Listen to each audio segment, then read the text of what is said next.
torno a una ciudad, la ciudad de La Habana, donde se está realizando este evento. So my presentation will be dealing with basically the city of Havana, the city where this meeting is taking place right now. Y el diálogo de esa ciudad con elementos que son comunes a toda el área del Caribe. And the dialogue of this city with elements that are common to all the area of the Caribbean. Es decir, el mar, la insularidad, el aire. The sea, the fact being an island, the air. Esa manifestación muy violenta del aire que es el huracán, el The sol. violent manifestation of air that is a hurricane and the sun. Y ese acercamiento va a ser a través de la obra de algunos escritores cubanos. And this approach will be conducted through the work of some of the Cuban writers. Lezama Lima, Carpentier, Virgilio Piñera. José de San Lima, Carpentier, Vigilio Piñera.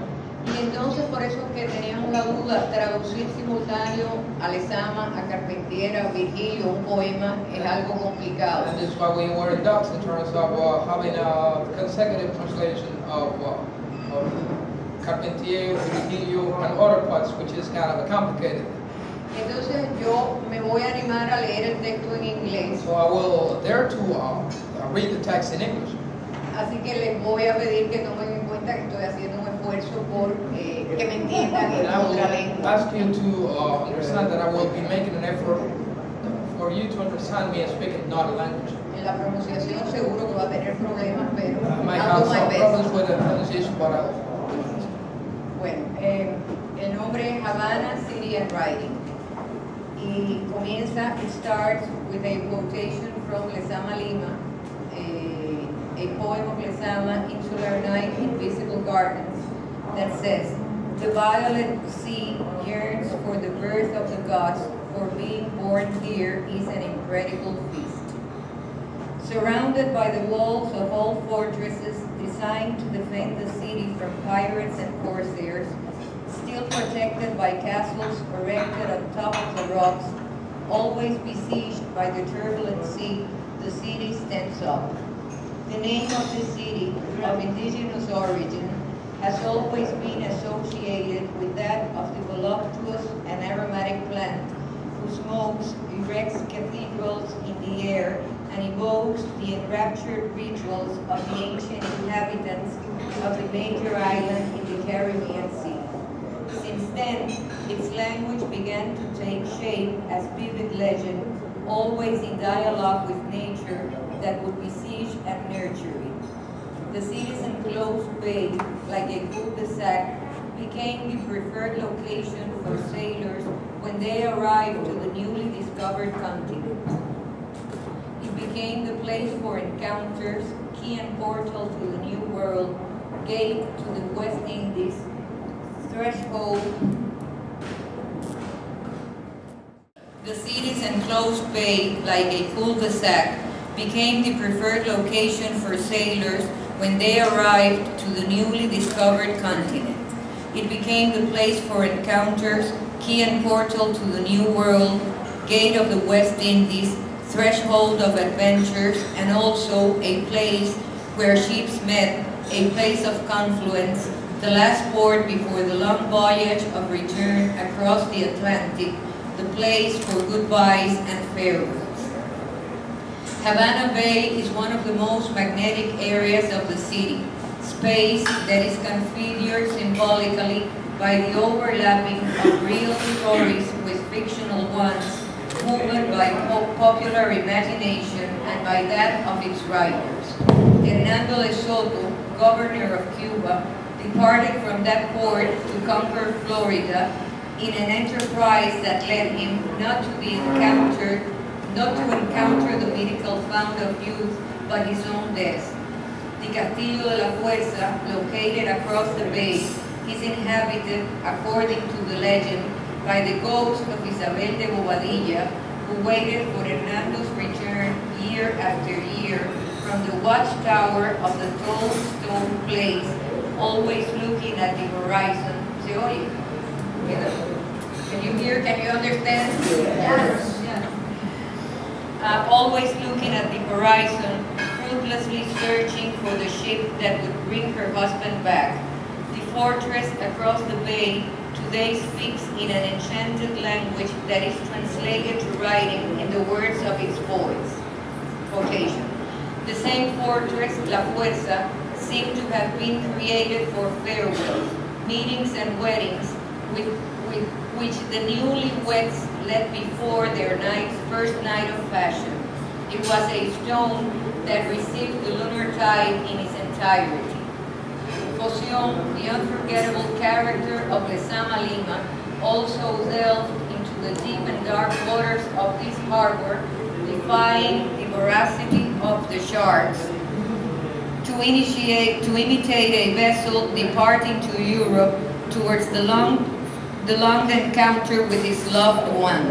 Nevertheless, that same port shows a cheerful face more in accordance with the boisterous, festive tone that embraces the city in the first novel of this author.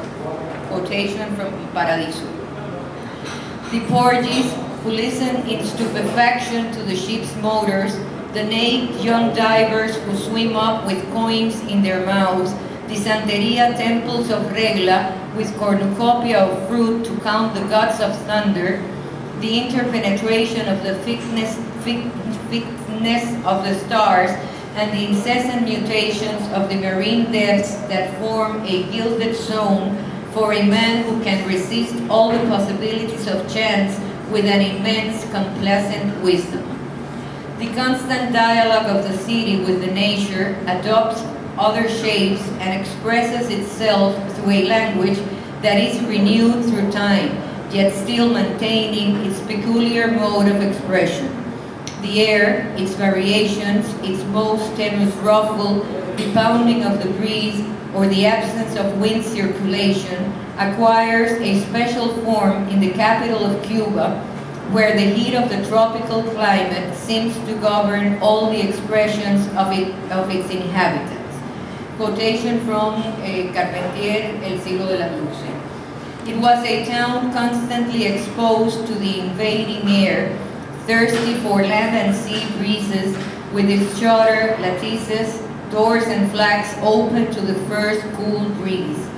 Then the tingling of lustres, chandeliers, bedded lampshades and curtains, and the whirling of the weathercocks would announce its arrival.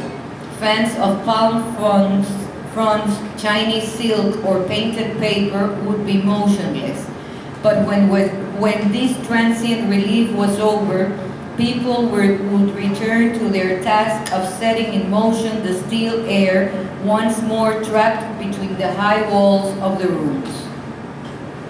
The fluctuations and movements of the air constitute one of the axes around which the city life rotates, attending to its mildest oscillation, trained to perceive its minimal variations, competing for the corners of Fraile on which to build their houses. The god of the wind seems to rule the destiny of the inhabitants of a city that has been subordinated to his whims, built according to his mandates, bent to his powers, attending to his most delicate swirls, open to his refreshing power. The variety of objects and forms related to the air, created to favor its circulation, eager to transmute into music and sound, symphony of temperated shades and echoes, the breath of the whimsical divinity, exhibit the uninterrupted dialogue of man and wind through a language of peculiar sonorous symbolism. The wind that sometimes abandons the population, that longs for breeze and gust, manifests itself with all splendor through the violence of the hurricane, the deity most feared and revered by the primitive inhabitants of the island. The god of the hurricane, with his destructive gusts of winds, abruptly disturbs the gentle flow of the dialogue between man and wind, unleashing a quarrel that turns the dialogue into a funeral chant, language that transmutes into the fatal announcement of the proximity of the storm. Quotation. As an immense incantation, the city hammered a coffin. Everywhere were the nails and the wood in a hammering that retraced its steps as in a ritual of magic to exorcise the wandering demons riding on a northeastern gust of wind that had just started to howl. In contrast, during the previous cruise that the demons of the wind offered to their victims before unleashing their fury, the CBT exhibits a contagious, festive mood since this exceptional day is like a gift for the habaneros who, in the proximity of the hurricane that will disrupt the everyday boredom, celebrate the arrival of the hurricane with jest, with laughter, with flying fruits, with double pay in the bars. This first display of jocularity and sensuality in the face of the encroachment of an unknown god is represented by the naked teenagers who swim in the malecón. The tendency to dissipation in the face of the storm stresses the generative and erotic sense symbolically attributed to the hurricane. Quotation. The proximity of the hurricane would be a substitute for the ancient Sicilian phallic rituals.